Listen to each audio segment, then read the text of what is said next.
Sörpörde jashap turabız da nima qilamiz? Ошону төлөп берсе жакшы болот да. Жалал-Абад Барпы жолунун четиндеги тургундар үйлөрүнөн жарым-жартылай ажырайт. Турак жайлардын эң азы жарым метрден болжолдуу 5 метрге чейин жылдырылат. Анткени 4 тилкелүү жаңы заманбап жол салынат. Жергиликтүү тургундардын көпчүлүгүнүн үйлөрү жол жакта жайгашып, бузула турган аймакта турат. Мындан улам алардын маселеси кайрадан эле компенсацияга барып такалууда. 370 жазып кетти өкмөттөн. Шуну бузабыз дейт. Наригиде 4 хана үйүм бар. Жашап аткан үй. 3 метр келет экен ал. Ошондо 2 хана полностью жоголот дейми? Шунга компенсация төлөйбүз деп мэрияга чакырды, Кудай кааласа төлөсө керек. Бирок унга чейин жашаганга шарайтыбыз жок. Эми буз десе бузабыз. Шула эми компенсацияны эртерээк берсе, Кудай кааласа, анан биз шуну кышка чейин куруп алсак деген оюбуз бар. Пол 30 метр үй бузулуп атат да. Основной үйүбүз көчө жакта да. Айтып атпаймынбы? 10 комната үй болду. 8 комната үй, 2 комната айван болду. Эми ошону төлөп берсе жакшы болот да, конфискациясы болсо. Болбосо азыр буз уйра турган болсо, биз отура турган үй ham жок болот да. Ошол күтүп турабыз, мэриядан келебиз деген. Уже бүгүн 3-күн болду. Ответ жок, пока келелек. Менин үйүм жолдон кыйла алыс жайгашкан. Бирок дагы жылдырышым керек болуп жатат. Ушул жерде 3 бөлмөлүү үй бар. Анын 2 бөлмөсүндө жашап жаткам. Буга катар навестер дагы бузула турган болуп жатат. Үйдү жылдыра турган болсом, анда жашаганга мүмкүн болбой калат. Мен өзүм кайра куруп алганы алым жетпейт. Эгер компенсация берилсе, башка салып алсам болот.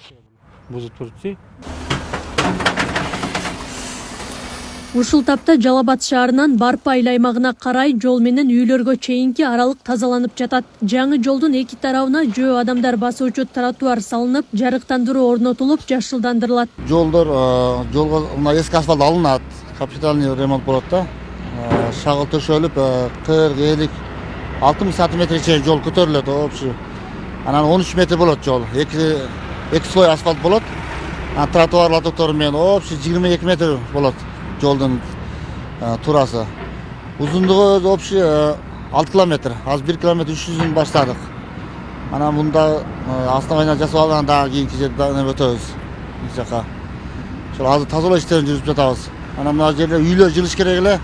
Азыр чечилек. Шуну мэрия эртерээк чечип берсе, бизге ошо баштайт элек да, ошо немени засыпкасын баштайт элек. Ирилештирүүнүн негизинде Барпы айыл өкмөтүнөн Жалал-Абад шаарына кошулган аймактагы жолдун 1 чакырым 300 метри 4 тилкелүү болуп кеңейтилет. Ага байланыштуу ушул аралыктагы 46 турак жай бузулат. Учурда шаардык мэрия тиешелүү кызматтар менен тактоо иштерин жүргүзүп жатат. Эл менен сүйлөшүүлөрдү жүргүздүк.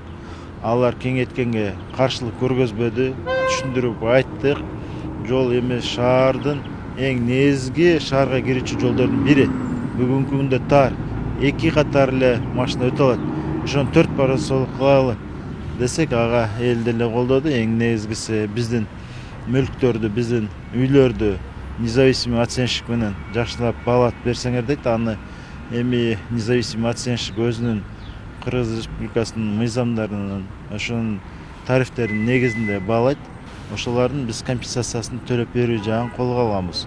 Акча каражаты биздин местный бюджеттин эсебинен төлөнүп берилет. Жалал-Абад Бек-Абад жолу 4-категориядагы жол болуп, анын курулушу капиталдык салымдар аркылуу каржыланат. Жол транспорт министрлигине караштуу болгондуктан курулушту тиешелүү кызматтар көзөмөлдөйт. Жолдун ортосундагы огунан, ак сызыгынан 13 метр бул бетине, 13 метр экинчи тарабына кеңейтилет. Ошо 13 метрдин ичине кирип калган стройка болобу, забор болобу, үй болобу алынатты. Азыр буга центрден баштап Барпы айыл өкмөтүнө чейин биздин 3-километрге чейин 4 тилкелүү жол болот. Анан тиги Барпы айыл өкмөтүнөн тиги Газпромго чейинки аралыгы 2 тилкелүү болот.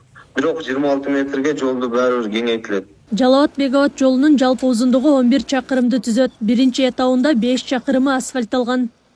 Акылай Карабаева, Замирбек Тойчубаев, регион.